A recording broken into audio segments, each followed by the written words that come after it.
De volta com o nosso Beleza e Vida. E só veio pra cá porque o papo agora é importantíssimo. Mais uma vez comigo. Tô muito feliz que ela está aqui, doutora Roberta Pila, otorrinolaringologista. Bem-vinda! Que prazer recebê-la com esse conteúdo também.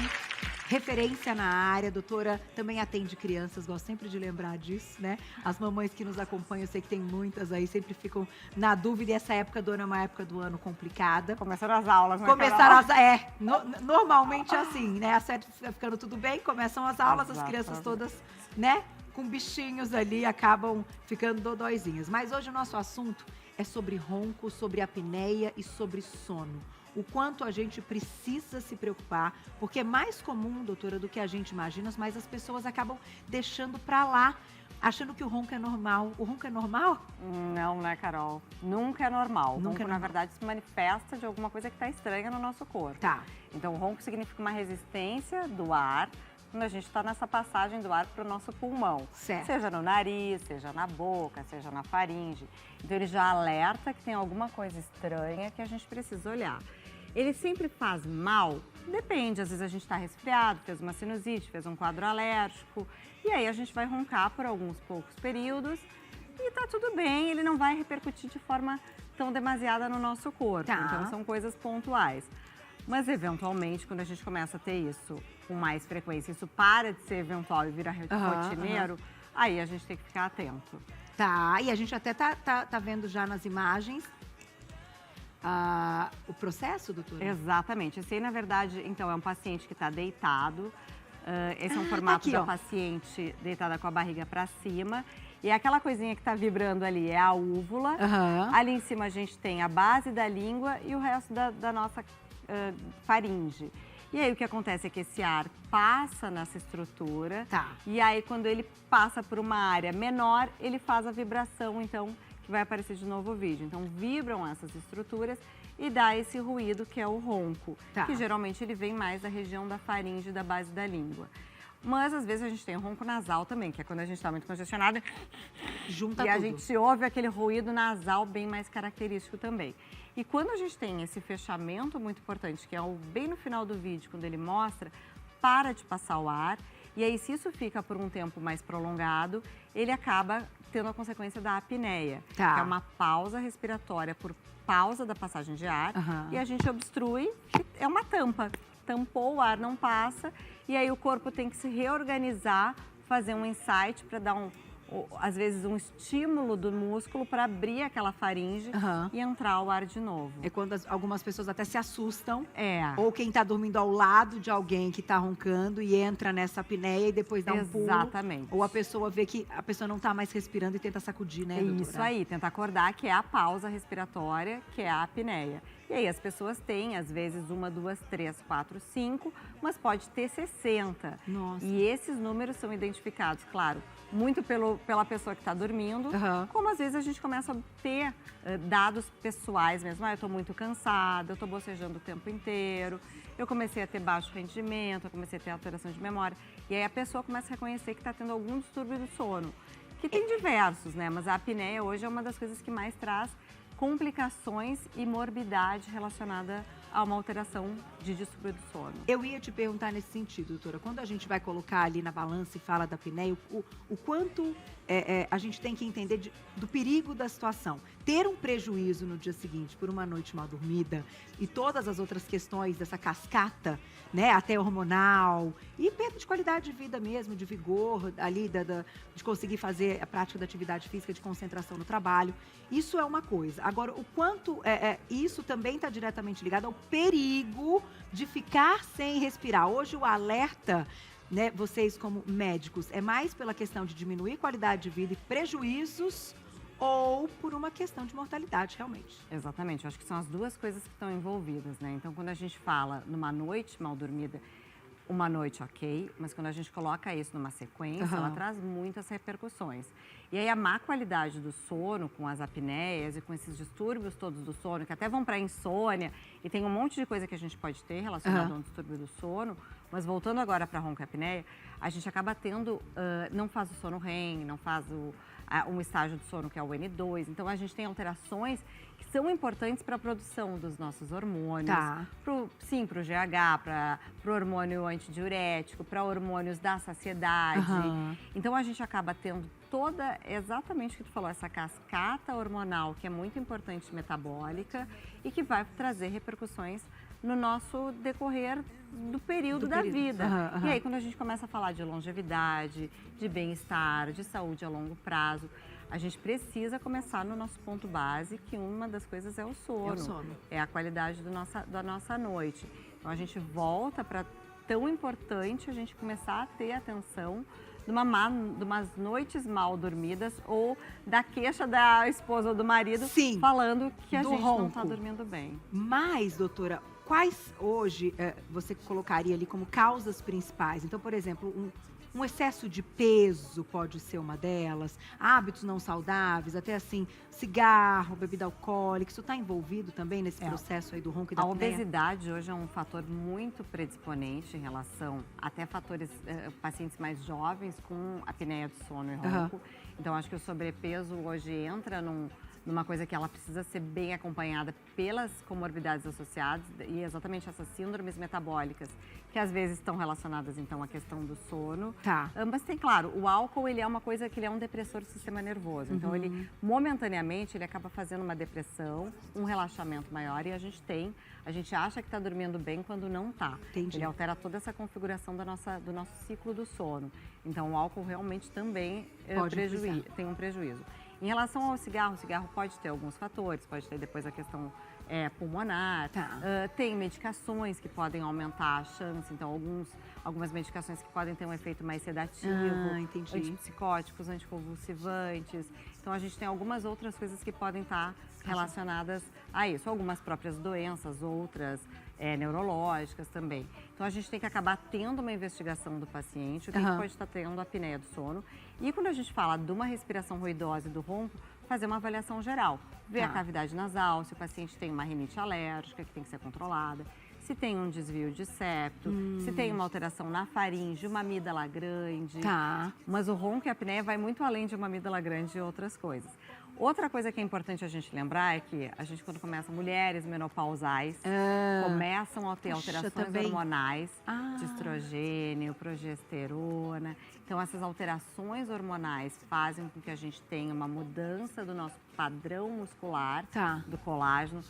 Cai a perna, cai o rosto. E cai a garganta. A garganta também. Ai, que coisa. E a gente pode começar a roncar no período menopausal também. Então, é outra coisa que tem que investigar. Então, nesse ponto, homens e mulheres estão iguais a gente equilibra nessa época da vida. Na faixa etária da menopausa, a gente vai lá e começa a alcançar os homens no ronco e na apneia. Nossa, doutora. Então, a gente tem que sempre ficar atento a essas mudanças desse nosso momento de vida, o que isso pode estar trazendo para a gente e correr atrás. Então, por isso que é muito importante, na presença de qualquer sintomatologia, a gente procurar um médico e começar a investigar, porque às vezes são essas coisas que acontecem e que, enfim, não, eu não tenho uma amígdala grande, eu não tenho não sei o quê, não tô gorda, mas eu comecei a roncar por outros fatores, né? E hoje, qual é ali, né, como se dá o diagnóstico? É necessário aquele exame que a pessoa tem que monitorar o sono mesmo, ou no laboratório ou em casa, ou dá para dar um diagnóstico de forma diferente? O ronco por si só, ele consegue ser um diagnóstico mais caseiro e às vezes até aqueles aplicativos podem nos ajudar, aqueles wearables que a gente usa, o anel, ou a pulseira. Existem hoje aplicativos que até nos ajudam a dizer um pouquinho se a gente está roncando ou não, mas a gente tem que cuidar com eles em relação às apneias e essa qualidade do sono, que ele não consegue configurar exatamente esses nossos ciclos de sono ainda de forma tão adequada. Mas às vezes a apneia ele até pode dizer, só que a gente sempre tem que cuidar com esses aplicativos para também não ficar viciado e achando que qualquer coisa ele parece que dormiu mal, quando às vezes não é. Ele está mal ajustado, ele não está. Então, sempre cuidar. Mas o diagnóstico real e o melhor para as apneias é a polissonografia. Que é um teste que a gente, na grande maioria das vezes, a gente indica fazer em laboratórios de sono.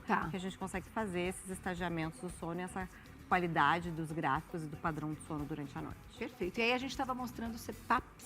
Isso, CPAP. Que é o tratamento, a gente já vamos falar sobre ele. Eu vou aproveitar só para pegar perguntinhas aqui para a doutora, que já chegaram várias. Mandem mensagens, nossos números crescendo, @belezevida.ofc. Doutora, aqui diz assim, perguntinha Da Vilma, boa tarde. Tenho 65 anos e ronco com a boca fechada. Polissonografia, não diagnosticaram nada. O que pode ser? Então, pode ser nasal. Beijo pra Vilma. Pode ser o ronco nasal mesmo, uma obstrução nasal, congestionada, secreção. E às vezes faz um ruído nasal, que é muito comum a gente ter em bebê. Bebê às vezes fica com a boquinha fechada e tem um ronquinho, que é um ronco nasal. Então é muito importante observar se realmente vem da parte do nariz. Mas às vezes, mesmo com a boca fechada, a úvula pode balançar com o ar e pode ser da úvula também. Perfeito. Mas que sorte que ela não tem alteração na polissono. Aí, que isso então, mostra que... apesar do ronco, o ronco está incomodando mais os outros por enquanto do que ela. Não é apneia. Então ela não tem apneia, o que é ótimo. Mas claro, o ronco pode às vezes acordar a gente e fazer o nosso ciclo nasal ficar menor. Sem dúvida. E aí acaba fazendo micro despertares, que é ruim. Então por isso que a gente tem que dar uma olhada para tentar identificar qual a causa do sono. Às vezes, esses pacientes têm um outro exame que a gente chama, que é bem incomum de se conseguir e até não é tão fácil de se fazer, mas se chama sonoendoscopia. Que às vezes a gente consegue ver o local da vibração, que é um exame como uma endoscopia digestiva, que às vezes são interessantes. Alguns pacientes a gente acaba indicando em algumas posições, até pelo uso depois do CPAP, aparelho intraoral, que são tratamentos para apneia do sono e às vezes também para ronco. Então, a gente acaba tendo algumas coisinhas que a gente pode investigar em consultório. E é feito da mesma forma que a endoscopia? Em laboratório, em hospital, ambiente hospitalar, hospital dia. Aí, aqui tem uma pergunta interessante, quer ver? Deixa eu achar ela aqui. Alguém que diz que tem medo de fazer lavagem... Aqui, a Patrícia. Um beijo, Paty. Tenho medo de fazer a lavagem nasal. Ela pediu para você ensinar como a gente faz. Eu sou a maior defensora da lavagem nasal. Eu pego no pé de todo mundo. Eu fico o dia inteiro. João Paulo, fez lavagem? Eu ligo pro meu pai fez lavagem, marido fez lavagem. Gente, a lavagem, diga, doutora, ela não só previne problemas, mas quando você já está ali, né, com secreção, até com bactéria, ela diminui essa proliferação, gente. E não custa nada, é barato. A lavagem é uma coisa hoje que veio para ficar, né? Claro, a gente tem, às vezes, alguns pacientes que a gente tem que cuidar, contraindicar, mas a grande maioria dos pacientes tem indicação de fazer lavagem, higiene nasal. E a lavagem, quando a gente está gripado, resfriado, congestionado, com uma rinite, muita secreção, ela ajuda muito. E aí a gente morando em São Paulo, com um clima seco e poluído, aí vem mais ainda a indicação de que essa umidificação da mucosa nasal ela é muito importante. E aí cada paciente vai se adaptar a um método, né, Carol? Então a lavagem com a garrafinha ela é maravilhosa, a gente se sente aquele alívio. Que é essa daqui, né, são esses dispositivos aqui, que a gente é um boro, um squeeze, que é uma garrafinha, e que a gente coloca soro fisiológico e vai fazer. Depende de cada método para ensinar a forma correta, mas de maneira geral, a garrafinha a gente vai completar com soro fisiológico ou com a solução de água mineral fervida ou filtrada. Certo. O sachê que a gente pode comprar pronto. Já tem sachêzinho pronto. Tem os sachês prontos. Diluir, de sódio, né? Colocar a cabeça um pouquinho para frente, colocar a garrafinha na fossa nasal, tentar lateralizar um pouco a garrafinha para essa região, como se fosse lá atrás da cabeça, no nosso coco aqui. E fazer com pouca pressão. Uma apertadinha. Não é rápido, é lentamente, de forma gradual dentro do nariz, respirando pela boca. Às vezes pode lateralizar a cabeça ou deixar a cabeça só para frente, devagarinho, que se tiver tudo bem, vai sair pelo outro lado. Sentiu pressão no ouvido, parou. Sentiu qualquer estalo, mas sempre com a boca aberta, respirando pela boca, pra gente aprender que o palato tem que estar fechado lá para entrar de um lado e sair do outro. Se a gente não aprende por conta própria, respirando pelo nariz ajuda. E não pode, na sequência, super assoar. Não, porque pode dar um probleminha no tímpano, porque como fica com água dentro do nariz, às vezes as pressões ficam alteradas. Então, se a gente assoa com muita força, pode fazer a pressão ir pela tuba auditiva. Então, a gente só levemente tira o excesso. E, às vezes, claro, depois da lavagem pode 1, 2, 3 minutos a gente baixa a cabeça e sair um pouquinho de água, o que é normal, porque ficou um resíduo nos seios da face, mas tá tudo bem. 3 vezes ao dia, doutor, o ideal? Não é uma obrigação, Carol, de novo, depende um pouco do paciente, a necessidade. Quando a gente está com uma sinusite ou uma crise alérgica ou mais infectado ou pior, a gente indica mais vezes ao dia. Mas alguns pacientes, 1 vez ao dia, tá super ok. fazer a lavagem à noite ou de manhã e de noite. Aí depende um pouco do paciente e da alteração para a gente acabar indicando a lavagem nasal. Tá. Alguns pacientes que têm zero, não tem nada de doença, nenhuma manifestação, a gente vai fazer, usa um spray. Usa um sprayzinho, umidifica a mucosa nasal 1 ou 2 vezes ao dia. Mas a gente que é usuário vocal, que vive numa cidade poluída, com clima seco, agora não é o caso, São Paulo com enchentes, aí não é o caso. Mas quando a gente está em períodos ruins, aí a gente aumenta a lavagem nasal. Então, ela é uma coisa um pouco individualizada. Perfeito. A gente não pode, a tailor-made, né? A medicina mais dependente do quadro do paciente. Perfeito. Assim. Mas quem está bem, mantenha, que é ótimo. Para os alérgicos, vai ser muito bom, Muito né? importante, é um tratamento. Doutora, eu vou só pedir para o Simar colocar de novo. Dá para gente colocar de novo essas últimas imagens do CPAP? Só para você falar como seria esse tratamento, então, doutora? É uma máscara, como se fosse uma máscara, né? Então, quando a gente vai para os tratamentos da apneia do sono, a gente tem alguns tratamentos indicados. A gente tem desde a parte da otorrino, que vai lá operar, opera a base do nariz, a faringe, a amígdala, eventualmente base de língua, às vezes tem até epiglose. Tem um monte de cirurgia que a gente pensa como fator e causal, mas a grande maioria é no palato e na faringe. Só que o tratamento, basicamente, que a gente chama de padrão ouro, é o CPAP. CPAP é uma pressão positiva contínua que a gente coloca na nossa face, baseada numa máscara, e que ela mantém uma pressão para manter a via aérea pérvia e aberta. Entendi. Então, é um jato de ar contínuo que faz com que aquela primeira imagem lá que a gente tinha, que era a úvula e a base da língua, ela não vai baixar nunca e não vai ocluir, porque ela sempre tem um jato de ar que mantém essa via aérea pérvia aberta. Tá. Então, de maneira geral, pacientes com uma apneia grave, ou dependendo do que for, vão ter indicação do uso dessa máscara na face, que vai fazer esse ar ter essa pressão positiva contínua e vai manter essa cavidade aberta, esse espaço lá atrás aberto. Então, ele acaba, acho que o vídeo vai mostrar depois ali, ó. Ele mantém um fluxo de ar, fazendo com que isso vá para frente e a gente pare de ter o período de obstrução, fazendo a pausa respiratória, que é a apneia. E devolve qualidade de vida. 100%. E para quem acha que também precisa perder peso, emagrecer, a questão hormonal, às vezes, muitas vezes, volta no eixo, né? Algumas vezes sim. Precisa procurar ajuda, né, exatamente. doutora? Fazer a gente até fala, um paciente obeso, que eventualmente vai ter uma indicação de outras coisas, outros procedimentos, até cirúrgicos, um desvio de septo. Às vezes ele pode melhorar com o CPAP, vai começar a fazer atividade física, porque ele vai melhorar a sua disposição com o CPAP, e daqui a pouco ele vai fazer algum procedimento cirúrgico que ele vai melhorar e a gente consegue melhorar muito a apneia dele. E às vezes até tirar o CPAP. E agora, só lembrando, fazendo um gancho, Carol, das nossas canetinhas emagrecedoras, que entraram para uma indicação de apneia do sono com obesidade. Olha, então, alguns pacientes hoje conseguem emagrecer e diminuir o seu patamar de obeso, com algumas indicações medicamentosas, associadas a alguns tratamentos para melhora do padrão da apneia do sono. Muito legal. E a gente vai falar daqui a pouquinho como manter a base, falando aí das canetinhas, da nutrição. Porque as pessoas perdem o apetite, enfim, tem emagrecimento, mas acabam ficando desnutridas. É o nosso próximo papo, mas eu vou te agradecer. Obrigada, viu? Você gostou, doutora? Gostoso aqui, né?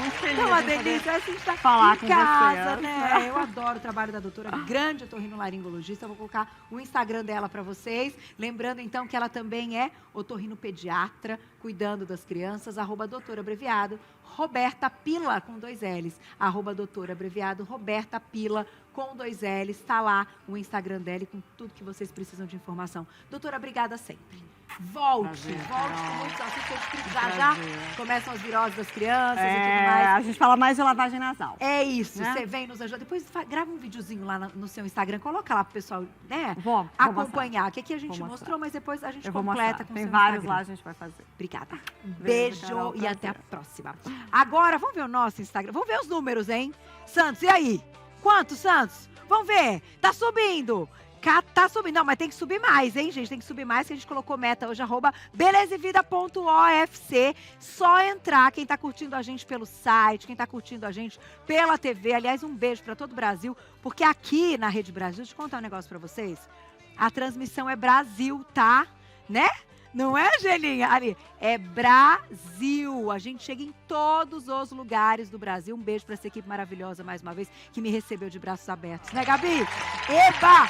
E já cheguei nessa mesa linda, olha a nossa mesa, pra falar de micronutrientes. Às vezes a gente só fala, né, sou uma que sou low carb, você sabe? E aí, quando as pessoas me perguntam de questão de peso e de emagrecimento, tem a impressão que o fato de ser low carb, eu só estou preocupada com o carboidrato quando eu como. E muito pelo contrário. Eu estou preocupada com o que vai ficar no lugar dele, me nutrindo, porque no fundo, quando a gente fala de micronutrientes, a gente está falando de fontes de carboidrato também. Também. Só que não com uma carga glicêmica, enfim, um índice glicêmico tão alto. Não é isso? É isso. E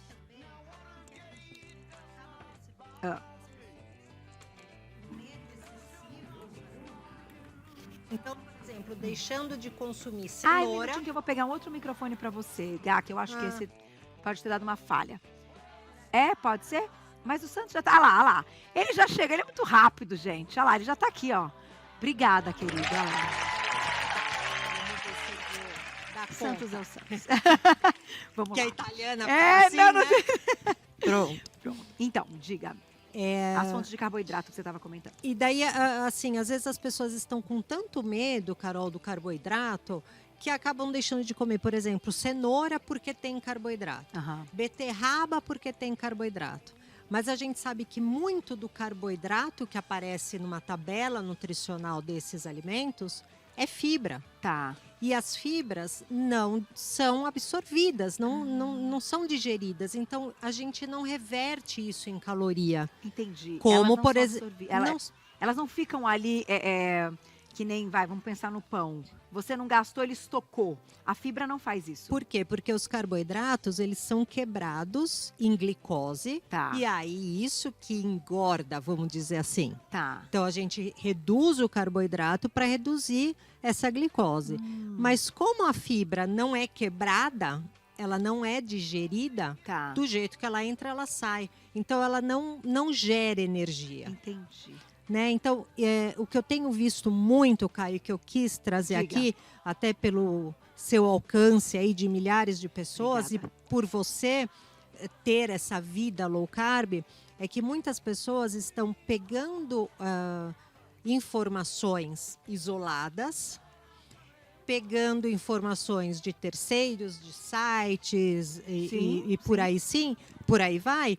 E aí, Carol, fazendo uma dieta para si, que não tem o mínimo do que a gente precisa para ser saudável. Tá. E daí a gente vê, às vezes, mulheres, principalmente mulheres, que emagrecem muito, que fica com aquele rosto derretido, não só o rosto, mas o corpo derretido.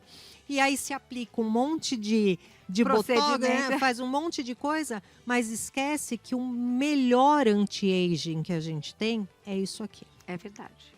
Né? É o que sustenta, né, a pele. E muitas vezes, Cá, a gente pega, por exemplo, um brócolis. Brócolis tem uma substância que chama indol 3-carbinol, que é um antioxidante maravilhoso para tudo e principalmente para mulheres que têm excesso de estrogênio. Então, mulheres com SOP, com endometriose e tudo mais. Então, é um anti-inflamatório fantástico. Existe ele na manipulação para a gente fazer? Com certeza. Uma dose alta, uma dose indicada, individualizada, é muito legal.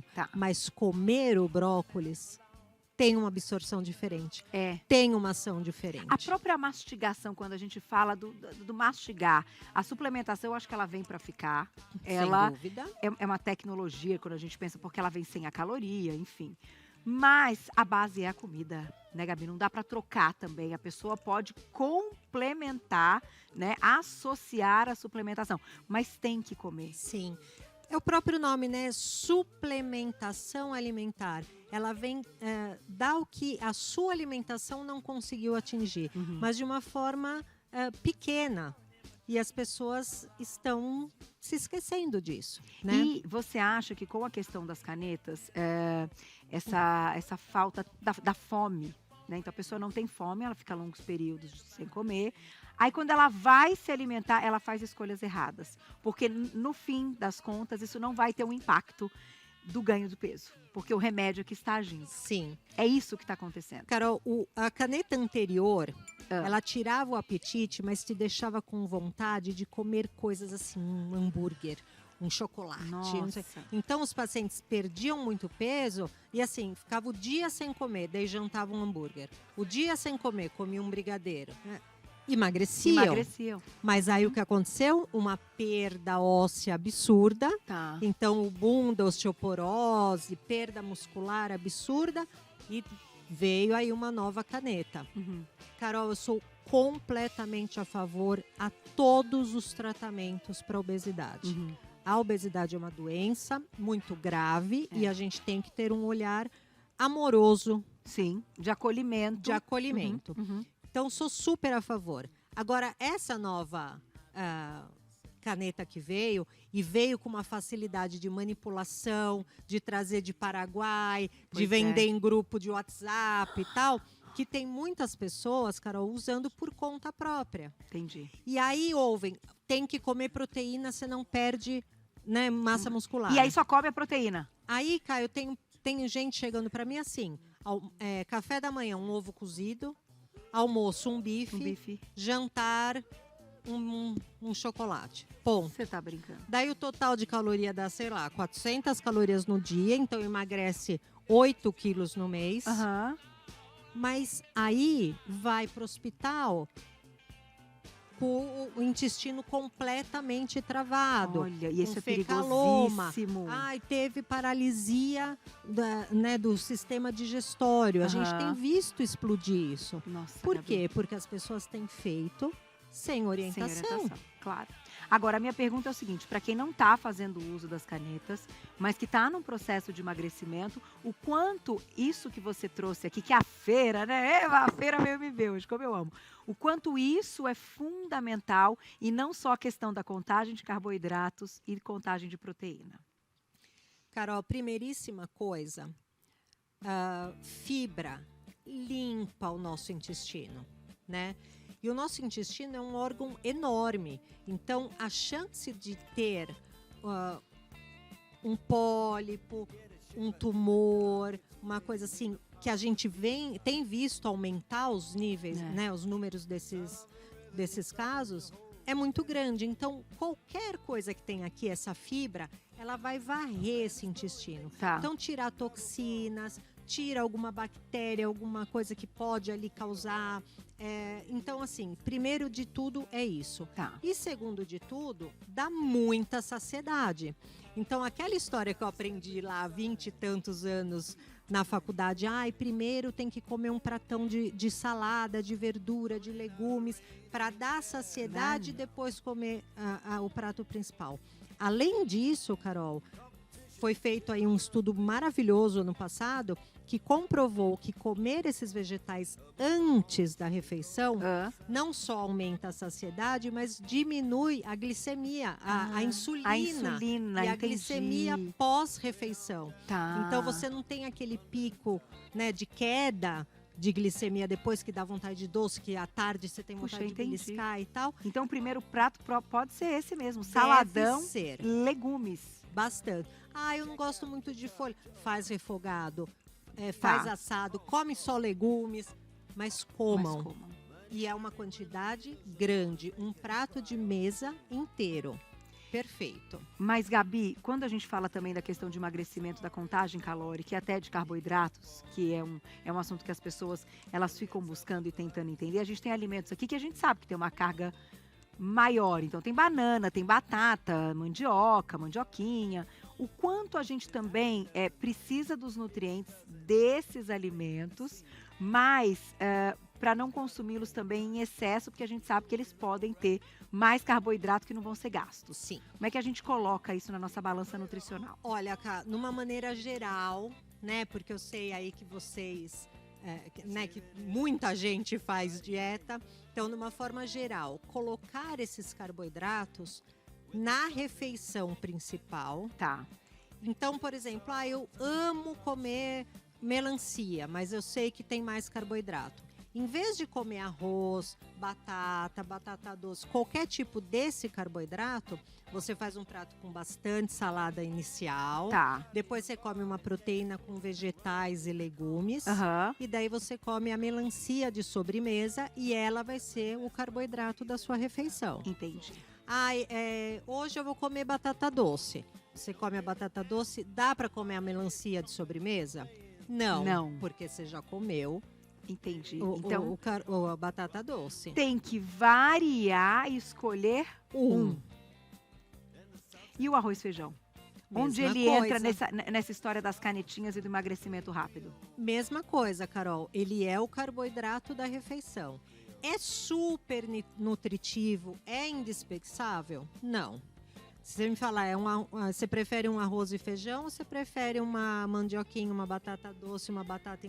Com certeza eu vou preferir... O que é da natureza, né? Tá? Apesar do arroz ser da natureza, a gente sabe que tem muito agrotóxico. É diferente. Outra coisa, né? Então, eu acho que isso aqui... Mas ainda assim ele é melhor do que o pão, que tem o glúten, que é industrializado, enfim. Exatamente. Tem uma cascata de preferências, né? Isso. De carboidrato. Mas assim, eu quero comer proteína no café da manhã, eu vou comer o ovo cozido, põe assim, meio tomate junto. Tá. Sabe? Faz um ovinho mexido com o resto do espinafre que sobrou do jantar. Entendi. Sabe? Então, incrementa com vegetais e faça das frutas o seu carboidrato dentro das refeições. Então, por exemplo, um papaya de manhã com ovos com espinafre. Tá. Então, é low carb, vai ajudar no emagrecimento, vai ter um impacto aí de fibra, então vai melhorar esse intestino, mas vai te fazer emagrecer saudável. Talvez não vai emagrecer os 8 quilos no mês, mas desses 8 quilos vai voltar, porque você não equilibrou o seu organismo. E hoje o que você tem notado, o que mais tem levado as pessoas aos hospitais quando a gente fala das canetinhas, Gabi? Canetinhas paralisia do intestino mesmo, trava tudo, né? E nutrição, assim?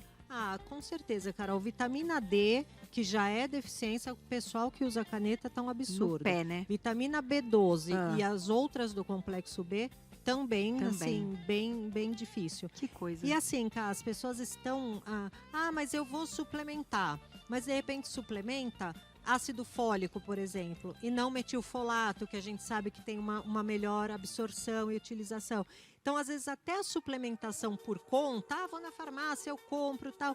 É insuficiente. É insuficiente e é errado. Entendi. Então, às vezes, as pessoas... eu não vou passar em consulta, nem com endócrino, nem com nutricionista, porque eu consigo comprar o medicamento sem a receita. Tá. Só que, por trás, essa economia tá errada. Entendi. Porque, eu não pago a consulta, mas daí você compra toda a medicação errada e tal. Lá no final, você vai ter que ter essa ajuda. Porque senão o peso volta todo, né? Vocês já ouviram os casos do tal do reganho de peso. E as doenças que vêm acompanhadas a isso, né, após Carol? o uso, Perda de massa muscular, osteoporose, muito esquecimento, pessoas com desequilíbrios absurdos, hormonais, problemas de tireoide. Também. Então, assim, problema intestinal, intestino irritável, e aí vai. Né, e quais são os exames, né? O check-up que não pode faltar quando a gente está falando aqui desses micronutrientes? Como é que a gente sabe que está tudo balanceado? Tem que fazer de todas as vitaminas e todos os minerais? É fantástico, Tem que fazer. Né? Quando a gente consegue fazer, eu acho perfeito. E também, Cá, uma coisa que eu doso nos meus pacientes são os metais pesados, né? A gente consegue fazer essa medição via sangue. Tá. E daí também pode fazer uma desintoxicação e a gente consegue melhorar bastante essa qualidade nutricional. Porque eles também atrapalham, Gabi? Com certeza, né? Com certeza. E aí, para metais pesados, a gente dosa no sangue também? Dosa no sangue também. Tá. Dá para fazer isso. Deixa eu ver se tem perguntinha. Deixa eu mandar beijo para todo mundo que acompanha a gente. @Bele. Tem mais na primeira fotinho? Obrigada, Osimar. Que a gente colocou 2 fotos. É verdade, as perguntas estão todas aqui. Então vamos lá. Obrigada, Osimar. Vamos lá. Vamos pegar a perguntinha para nossa querida Gabi Esteves. Estão aplaudindo, desejando sucesso, aplaudindo vocês, dizendo que a gente está linda na mesma palheta. Ai, beijo, ó, gente, um monte de gente querida. Fátima, um beijo, Araçatuba. Eu gosto quando vocês falam de onde vocês nos assistem, que isso é tão legal, né? Aqui, ó, pera lá. Estou amando o programa. Beijo pra Ana. Elogiando o seu tomate. Gente, todo mundo vai fazer esse tomate hoje, vai lembrar da Gabi.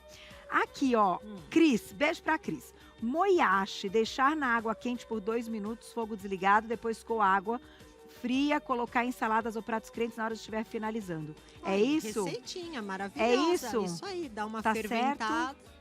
Pode ser, ou faz essa ferventada, faz um refogadinho. Maravilha. E até que ponto colocar as fibras assim? Porque a gente sabe que todos os alimentos, a maior parte da fibra está na casca. Ou não? Então, depende. Daí depende, e a gente tem muito assim, da fibra insolúvel e da fibra solúvel. Então, quando a gente fala em folhas, por exemplo, são fibras insolúveis, que é essa que varre o nosso intestino. Tá. A casca da maçã é fibra insolúvel, varre o intestino. Tá. A polpa da maçã é o quê? É uma fibra solúvel. Que ela faz o quê? Primeiro, quando ela chega no intestino, a gente tem ali uma fermentação, ela alimenta as bactérias do nosso intestino. Entendi. Então a microbiota intestinal fica mais íntegra e ela absorve água. Então, absorvendo água, ela incha, bate na parede do intestino, dando estímulo para ele fazer a motilidade e para a gente conseguir evacuar. Entendi. Então, é muito importante essas duas fibras. As duas, não adianta só. E colocar alimentos, então, completos, esse que a gente citou. Moyashi, você falou dos brotinhos, os brotos, também fibra pura. Colocar. Por exemplo, casca da abóbora. Com certeza. Que é bom colocar também. E as folhas, né? Folha é fibra pura também, né? É Puro, água e fibra. E eu que eu falei, que nem essa Catalônia aqui. Substitui uma fase, substitui na questão de fibra. Aqui, então pode fazer, faz, gosta de refogado, gosta de coisa assada, Carol, não gosta de crua, não tem problema. Consuma. E o que é importante dizer, Cá? Por exemplo, um maço desse de alface tem 15 calorias. Verdade. E dessas 15, a gente não absorve todas. Olha. Né? Então, quando a gente fala, uma cenoura tem 40 calorias, tem da tabela nutricional, mas absorvíveis é bem menos. É bem menos, entendi. Então, a gente consegue colocar, mesmo numa dieta low carb, coisas diferentes, coisas com mais índice glicêmico. Entendi, né? Entendi. E uma coisa... E mata a fome, né, gente? Saladão mata a fome. E, Cá, uma coisa muito importante essas dietas low carb, cetogênica, normalmente nós usamos em ciclos. Quando a gente tem um paciente com muito peso, por exemplo, para perder e tal. Então, claro, por exemplo, você tem essa vida dessa maneira porque você é muito bem orientada. Sim. Você está sempre... super, estudo pra caramba. Né? E assim, e faz exame, tá em médico, se cuida. As pessoas que levam uma vida assim, sem acompanhamento, pode ter grandes riscos. Então, tomem muito cuidado. Entendeu? Então, assim... E não é pra ficar comendo muita gordura quem tá fazendo uso das canetas também, né, gente? Porque daí, imagina, você tá dando um recado pro corpo pra ter menos fome e entrar menos coisas calóricas. Aí você vai lá e quando come gordura. Daí faz cetogênica com muita... Não.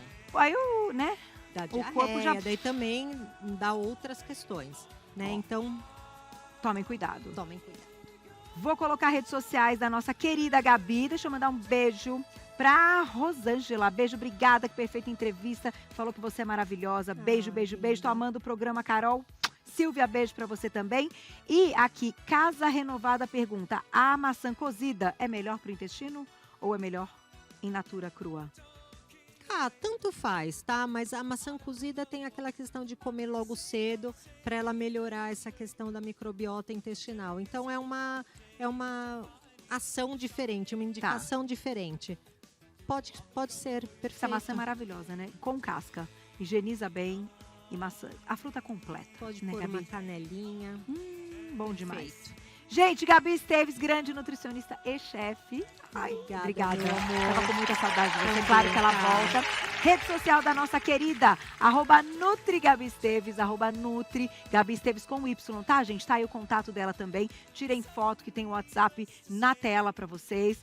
Tem aí o Instagram, vai lá pra vocês seguirem, porque ela é incrível, minha amiga querida. Obrigada, viu? Obrigada. Toda a sorte do mundo, obrigada, toda a energia boa obrigada. das minhas filhas, da minha mãe e de todos os pacientes que desejaram isso pra você. Obrigada. Tá Ai, bom? eu fico emocionada. Beijo pra essa família linda, para suas meninas, pro maridão. Obrigada pra sua mãe querida. E venha sempre. Já pense nas suas receitas, que hoje o tomate bombou.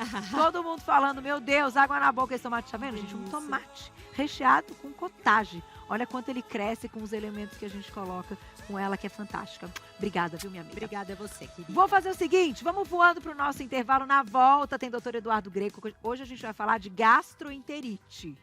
Gente, só quem já teve gastroenterite ou esteve ao lado cuidando de alguém que teve gastroenterite sabe que é, assim, avassaladora, perigosa. E agora, nesse período do carnaval, tem muitas pegadinhas. Ele vem com muitas dicas. Não sai daí, que eu tô te esperando.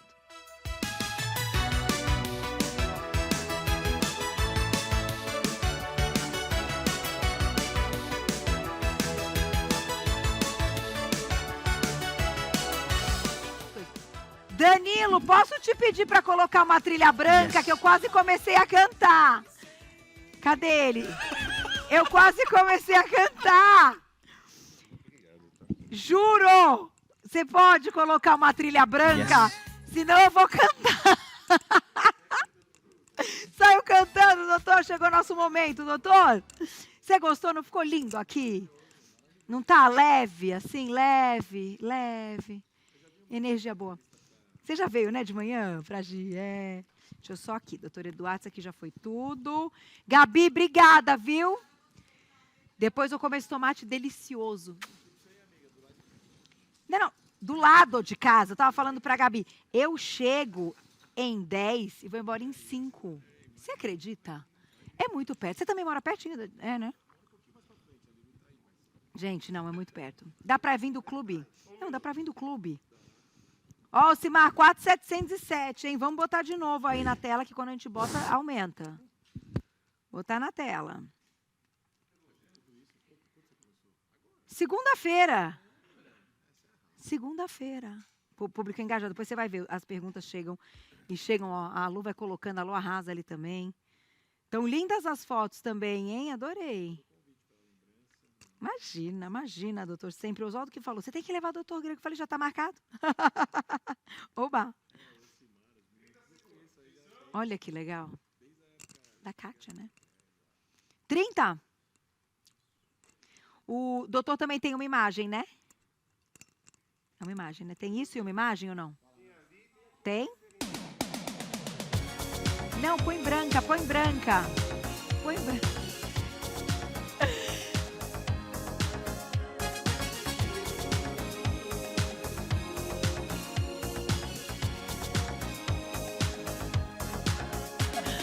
De volta com o nosso Beleza e Vida ao vivo aqui na Rede Brasil. Olha, eu tava falando com o Danilo agora, o nosso sonoplasta, brinquei com ele, falei, Danilo, você coloca uma trilha bem ali, aquela, sabe, que fica linear, porque daqui a pouco eu vou começar a cantar as músicas, porque a playlist dele é fantástica, né, Danilo?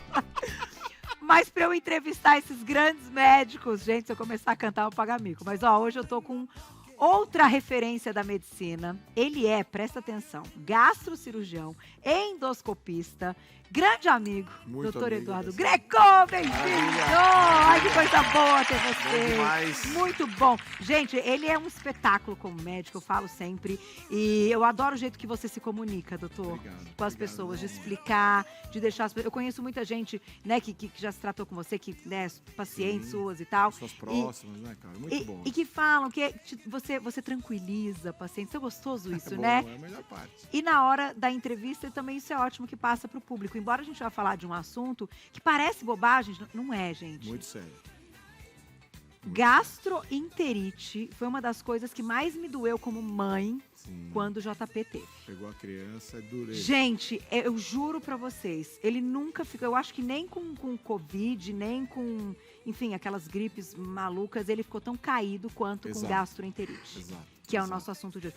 Explique, doutor. O nome já assusta, né, Carol? O que é gastroenterite? Primeiro, parabéns, né, pelo espaço, pelo programa. Doutor, sucesso, já sei, total, já está arrebentando nas vezes, nem começou. Obrigada, doutor. Amém. Suspeito, somos amigos da família, conheço o pequeno joga bola com o meu menino juntos. Que coisa, né? Coincidência boa. E aí, Carol, a medicina já assusta, né? Gastroenterite. O pessoal fala, meu Deus, é uma inflamação do estômago, né? Ites, geralmente, são processos inflamatórios. E gastro do estômago. E por que é muito severo? Porque leva a quadros de desidratação importante. Então, a gastroenterite, ela é viral ou ela é intoxicação alimentar e leva a um quadro, altera a flora do estômago, do intestino. O paciente começa com dor, mal-estar, aí vem vômitos, diarreia volumosa e o estágio final é a desidratação, que é o mais severo. E quando pega os extremos de idade, que a gente fala, as crianças e os adolescentes, aí é pior ainda, porque a recuperação deles, né? A imunidade do adolescente está aquele processo de formação. O idoso está já ao contrário. Que já então, você tem os quadros mais graves, é o que você falou, é prostração total. Mal-estar, não para de ir ao banheiro, tudo que você faz parece que piora. Aí tem que hidratar, não consegue hidratar. E aí, nos casos extremos, tem que ir para o hospital. Sim, João Paulo Costa ficou internado. Por isso eu sempre chamo a atenção quando chega essa época do ano. E até para falar do caso, a gente não sabe muito como começa. Então você trouxe até uns alimentos aqui. O carnaval está aí. Exato. É um momento que a gente tem que redobrar a atenção para quadros como esse. Muito, porque você tem esse processo inflamatório. Geralmente é a alimentação ou um quadro... Às vezes crianças pequenininhas na escola, né? Um tá com uma gripezinha, etc. Pega aquela virose que dá alguns dias, mas não é tão grave quanto a intoxicação. Né? Então, a parte da intoxicação, a gente já fala, Carol, que já vem as bactérias associadas. Entendi. Então, a gente tem a gastroenterite viral, que é um quadro também preocupante, mas mais frustros e resolução mais rápida. Certo. Quando a diarreia, várias vezes ao dia, 2, 3, 4 dias, não melhora. Associa vômitos. Febre. Começa a ter febre, nós estamos falando bactéria. Aí é mais grave. Porque o vírus, de uma certa maneira, o seu organismo resolve e vai embora. Entendi, ele vai ter o tempo de vida que a gente fala dele, Isso, exatamente. Então, 2 dias, aí melhora, a diarreia não é tão intensa. Quando é bactéria, é essa prostração provavelmente do seu menino. Então, a bactéria já leva um quadro, além da inflamação, uma infecção. Nossa, aí é mais grave, entendeu? E da dor, né? Da dor abdominal severa. Cólica severa, muitos vômitos. E essa bactéria vai estar nessa contaminação. E essa época que a gente está conversando agora é mais propícia porque carnaval, calor, o pessoal come na rua de qualquer maneira. E aí pega. Atenção. Então é muito comum no pronto-socorro a gente receber e eu. O Osimar tá falando cachaça, cerveja, tá tudo refrigerante, aqui, coisa na praia. Tá tudo aqui. Então eu, como médico e trabalho, né, nessa área, a gente acaba recebendo muitas ligações de mães, dos amigos. Edu, eu tô aqui na praia. Meu filho foi ontem, né, passou lá no bloquinho, hoje acordou vomitando. A gente começa a ver essa situação. Então, o cuidado tem que ser redobrado nesse momento para você não adquirir uma infecção.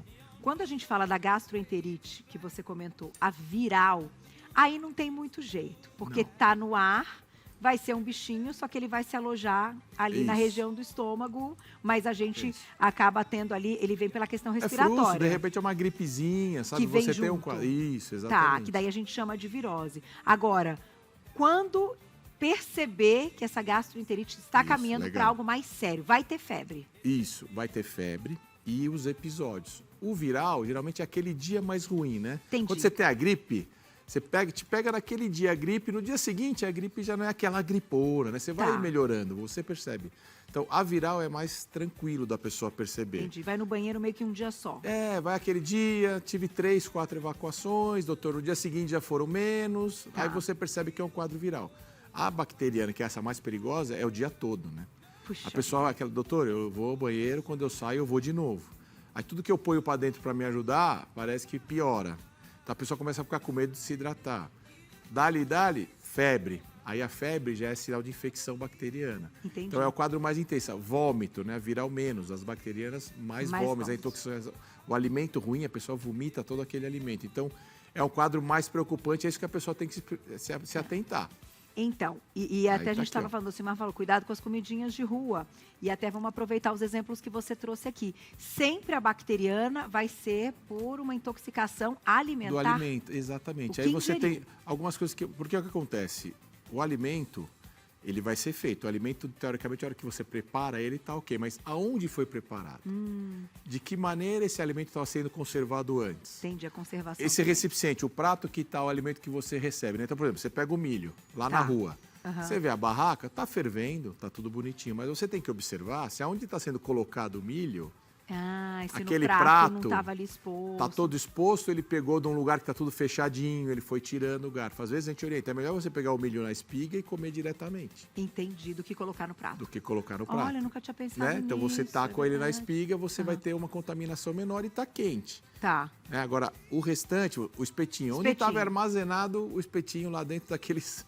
Quanto tempo? Será que de um dia para o outro ficou na geladeira? Aí é que tá os riscos. Então você vai procurar um ambiente fechado. Tá, ou um espetinho feito ali na hora, que não fique cru. Feito na hora não tá cru. Tá. É você perceber as condições, as condições de higiene do local que você está indo consumir. Porque às vezes, até uma lanchonete que você acha que tá legal, observa, né, pessoal? Claro. Vê, você consegue perceber se o copo tá sujo, se existe o mínimo de higiene, se a mesa tá limpinha. Porque senão lá dentro, a cozinha, né? Gelo. Onde o gelo foi feito? Que água que foi usado o gelo? Então, gelo é um negócio que eu sei, olha, assim... Na rua, pessoal, esquece. Não dá, né, pra arriscar. Toma quente. Mas não coloca, porque assim, pegou uma água contaminada, que é o que mais tem. Em casa, você vacilar, não fizer direitinho, a forminha tem que estar limpinha. Você põe uma água potável na forma suja, lascou. E o gelo é imediato, entendeu? Não tem como. Então, uma das maiores contaminações da água e gelo, né? Então, a água contaminada, o gelo, então... O gelo é melhor estar na rua, evitar. Claro, você está num restaurante, você sabe a procedência. Sim. Agora, você está ali, nesse momento do carnaval, na rua, o gelo, ele pega o copo, né? Qualquer copo plástico, põe a mão no saco. Onde está enfiada a latinha de cerveja, o refrigerante, ele pega o gelo. Vai contaminar. Aí o que acontece, né, Carol? Tem pessoas que são mais resistentes e menos. Às vezes, no grupo de amigos... só um. Mas doutor, nós tomamos o mesmo gelo. Mas não importa, cara. A sua imunidade estava de um jeito, a do outro. A quantidade da bactéria... Né? A imunidade. Às vezes a pessoa está mais debilitada. É o terceiro dia de bloquinho já. No primeiro dia o gelo estava ok. No terceiro dia você já não dormiu direito. Você está se alimentando todo dia, né? Nunca está com uma alimentação legal. Então...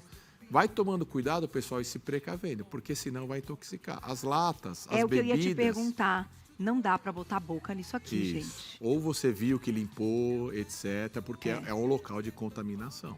Também. Exatamente. Até esses aqui mais fechadinhos? Mais fechadinhos, é melhor você abre, sempre limpa, pega um papel seu, limpa em volta, entendeu? Você mesmo dá uma segunda limpada. Se tiver um copo plástico que você vê a procedência, transfere para o copo, é melhor. Tá. Né? E a lata hoje, aí a gente cai num segundo ponto, né? Que é o metanol, né, cara? E é verdade. Aí hoje a grande outra confusão é o álcool e o metanol. Doutor? Então, assim, reduziu bastante, gente, isso né? É de matar, assim, né? Como é que pode chegar num país, absurdo, né? Aí chegar no absurdo, né? Exatamente. Um absurdo desse, você ir sair para se divertir e tá bebendo um negócio, uma bebida falsificada. Exatamente. A gente tem que ter a certeza, pessoal. Vocês têm vai ter coisa falsificada, não tem jeito. Você acha, doutor? Eu vai acho. ter. É melhor pecar pelo excesso. A gente vê a polícia trabalhando bastante, as ações que foram feitas em virtude daquele... Né? Aquilo ali, provavelmente, é o erro da falsificação, né? Sim. Falsificou com a dose, pôs muito metanol em vez de etanol. Sim. Porque eles misturam, não é 100% metanol. Porque se for 100% metanol, pôs na boca, já ia morrer. Já ia saber, assim, já ia ver que Fora o sabor, etc. Então, eles põem numa quantidade em que é difícil você identificar no sabor... Mesmo na coloração, o pessoal fala, doutora, a gente olha, é muito difícil. É muito difícil, A falsificada, o que você vai ter? O problema é o dia seguinte. Tá. A bebida falsificada vai te dar dor de cabeça que não é para você ter, aquele mal-estar, aquela ressaca pesada, né? É diferente. É diferente. E a quantidade. Uma coisa é você tomar uma caipirinha, você tomar 10 doses de caipirinha. Às vezes até com a bebida normal, também não é legal, pessoal. Então, o exagero traz isso. E se for o exagero com metanol... É o que acontece. E se o metanol estava com a mão errada, cegueira, morte, casos graves. Que a gente viu. Então, fígado, o que a gente... Né, que fígado, hepatite fulminante, exatamente, cara. Então, o que a gente orienta nesse momento que você vai estar, aonde você está comprando é o primeiro lugar. Tá. Então, você ir num estabelecimento, que você vê a procedência. A procedência é mais importante. Preço. Não tem milagre, pessoal. Se for muito mais barato, desconfie. É muito barato, galera, assim, promoção, cuidado. É muito barato dentro de um estabelecimento, de um supermercado que está fazendo uma promoção. Tá. Na rua, o muito barato, infelizmente, você tem que tomar cuidado com isso. E o que é mais falsificado hoje? É a vodka? Isso, os destilados. Os destilados. Por conta do vidro é mais fácil para eles, né? Então, tá. o envasamento deles não precisa do gás, nada, é só o álcool. Entendi. E aí eles fazem corantes. Antigamente, né, existia aquela história do pão puma, você testa, isso é uma lenda, você não consegue pegar o pão puma e jogar. Antigamente, o uísque, eles usavam iodo para falsificar a cor do uísque. E aí o iodo manchava o pão. Tá. Mas, já aprenderam, não usam mais iodo, usam outros corantes que você não consegue detectar. Gente, olha só. Então existia realmente isso. Você fala, pega o uísque e manchou o pão ali, vai estar contaminado. Mas hoje eles têm outros tipos de corantes, você não consegue. Então, o melhor enlatados é o melhor também. Mais difícil de falsificar, porque, né, para enlatar, né, para envasar na lata é mais difícil. Principalmente para ter, né, igualzinho, o rótulo, a tampinha, etc. Tá. O vidro, eles pegam, né, o reciclável por aí e vão reformular. Reformula o rótulo, etc. Presta atenção no rótulo, tem selo, né, então os destilados, geralmente, eles vêm com aquele selo no destilado, vê se onde foi aberta. Agora, os destilados, onde vai ter mais? O vinho, a cerveja, eles é mais difícil. Mais difícil ter essa de você ter. E a quantidade do etanol para ter casos mais graves. Pode até falsificar o vinho, mas não vai ser tão grave para você. Tá. Então, vai ter que tomar cuidado na rua a hora que você pedir o destilado. Então, hoje, o gin, o álcool principal que é mais é a vodka. É a vodka, né? O whisky vodka. E hoje, essa molecada aí é o que eles mais consomem, né? Então, a gente tem que tomar muito mais cuidado, muito cuidado. O Ocimar tá falando que é impressionante, que é verdade. Eu ainda não cheguei nessa fase. Tomara que demore. Nossos adolescentes vão chegar. Vão chegar. Assim. E eu sei, porque eu tenho muitas seguidoras, enfim, e quem nos acompanha aqui no programa, que são mães aí que têm essa 18 meninada, anos agora, e que uma coisa eu acho interessante até colocar, né, doutor, que eu tenho lido sobre isso, que essa juventude, ela vem também com uma pegada diferente até da questão do saudável, né? Muito. Que praticam mais esporte, que estão trocando as baladas por encontros entre amigos. Eles têm muito mais esse conceito já. Que legal, né? Isso é muito bom. A gente vê, a gente tem filhos, adolescentes já convivendo com meninos maiores de 18 anos. Por exemplo, cigarro é difícil já ver tanto usar. Veio o tal do vape aí, mas muitos já estão indo contra, porque eles preferem o esporte, buscam os clubes. Então, eles têm uma pegada saudável mesmo de alimentação, Eu tenho notado, eu tenho lido isso é melhor. Isso. Graças a Deus. O Ocimar falou que eu acho que isso daí, desde da minha época, o uísque com energético. Exato. Né, que ficam misturando coisas também, gente, cuidado, né? E acho que aí em casa, o que a gente tem é ensinar. Chame o seu filho, converse com ele, explique os perigos, mostre o que é o normal, o que é o falsificado, explique que lá na rua não pode consumir isso.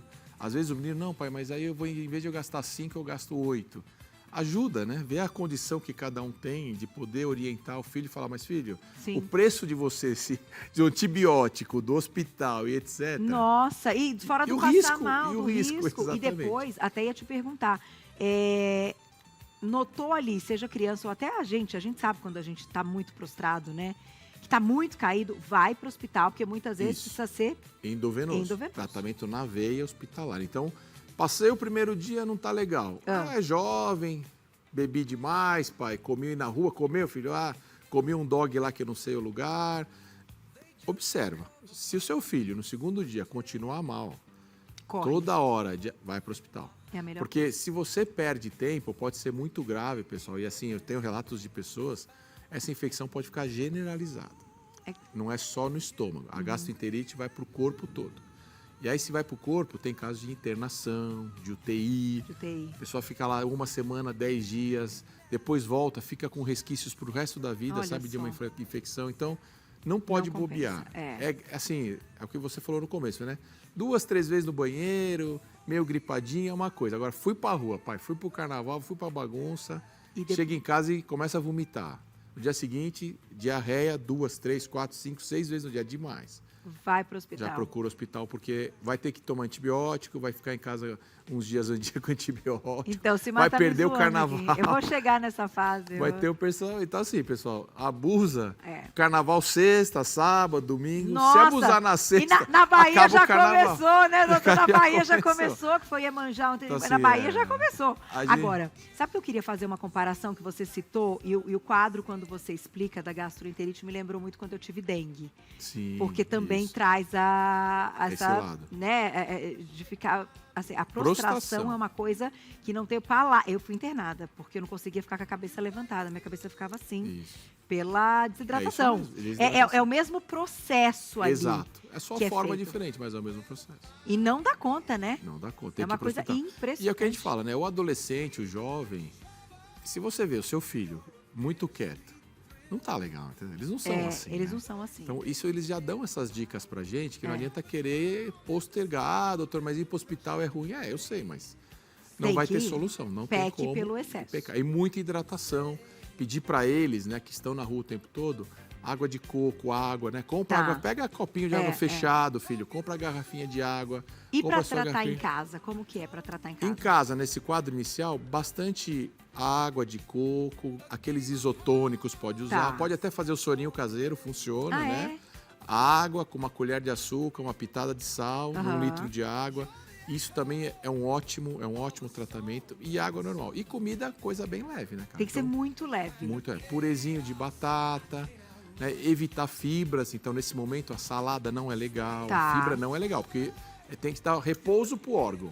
Entendi. Então é muita hidratação, né, com coisas saudáveis, claro. Evitar gás, refrigerante, nada disso. Nada de açúcar também, nem açúcar, pensar. nada de açúcar, é purezinho de batata, franguinho desfiado, sabe, comidinha de hospital, cenourinha, bastante legume cozido, coisas cozidas é legal. Exceto fibra e proteína pesada, sabe, carne, pesado, não.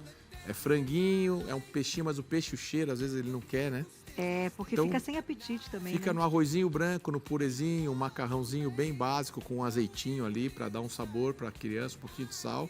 E isso vai passar 2, 3 dias, entendeu? É um quadro que leva ali, vai quase uma semaninha agora, com a bactéria, né? Agora, o total na bactéria é 7 a 10 dias. 7 a 10 dias. Aí tem para doutor, 10 dias já e ainda não está totalmente, minha evacuação não voltou ao normal. Vai demorar, por quê? Essa infecção bagunça tudo. Então, o intestino, a gente tem bactérias boas no intestino, a gente tem fungos bons que estão lá para nos proteger. Isso tudo vai embora. Então, vai precisar usar um probiótico. Então, vai ter que tomar um remedinho além do antibiótico, protetor gástrico. A gente entra com suplementação de probióticos para levar as bactérias boas novamente para elas se sobressaírem as bactérias ruins. Olha, bom então, por isso que é importante. Passa com o médico, ele vai te passar um probiótico também. Porque a criança fica pálida, a gente, total, né? Então, derrubada. As dicas aqui são valiosíssimas para a gente cuidar das crianças e para a gente se cuidar. Ninguém quer voltar do carnaval com prejuízo desse. O Ocimar ainda brincou, não precisa nem das canetinhas. O Ocimar não vai precisar nada. Porque emagrece, mas as custas, assim, péssimo. Se tem alguma vantagem, vai perder peso, mas o preço é alto. E aí depois engorda tudo errado, né? Olha, eu vou falar, eu não desejo para ninguém, porque enfim, eu tive a dengue, não tive a gastroenterite, mas a sensação é meio que os sintomas bem similar. Parecidíssimos. E eu tenho que te agradecer. Bombando aqui, todo mundo botando palmas, ele é o melhor, doutor Eduardo Greco, ele é incrível. Depois você vai lá, doutor, escreve. Eu vou lá responder o pessoal, estou à disposição, viu? Tem alguém que trabalhou com você que tá mandando um recadinho. Legal. Regiane Bartarello. Doutor Eduardo, que alegria ver. Trabalhamos no Hospital Mário Covas, no Laboratório de Análise Clínica. Aí, um beijo pra ela, tá vendo, gente? Beijo, Rê. Beijo pra Fernandinha Paulucci, querida, que esteve com a gente também na semana passada, tá nos assistindo. Pra Fê, falou que o assunto é super importante. E é isso mesmo. Vamos tomar cuidado, porque a gente quer, né? Saúde, saúde, saúde. E na tela, redes sociais dele, doutor Eduardo Greco. Olha lá, vai lá para você seguir, @Eduardo_Greco com 2 Cs. @Eduardo_Greco com 2 Cs. Tá na tela e tem ainda o site, eduardogreco.com.br. Lá você acompanha tudinho. Obrigada, sempre, doutor. Volte sempre, adorei o papo. Falei, gente, que é papo leve. Já sabe, o Ocimar, tô cuidando dele, vai me trazer. Tá cuidando de você, viu, Ocimar? Ele tá te entregando aqui. Não, eu também tô cuidando de todo mundo. Tá todo mundo agora comendo comida saudável, não é? Olha lá, tá todo mundo. Não é, não, Santos? todo mundo. O Lu também, todo mundo. Obrigado, e é isso. pessoal. Obrigado pelo carinho Obrigada, e pela viu? oportunidade. A gente volta amanhã ao vivo, 1h da tarde. Ai, eu amo essa música, gente. Agora pode subir o som, Danilo. Beijo, beijo, beijo. Até amanhã. Obrigada.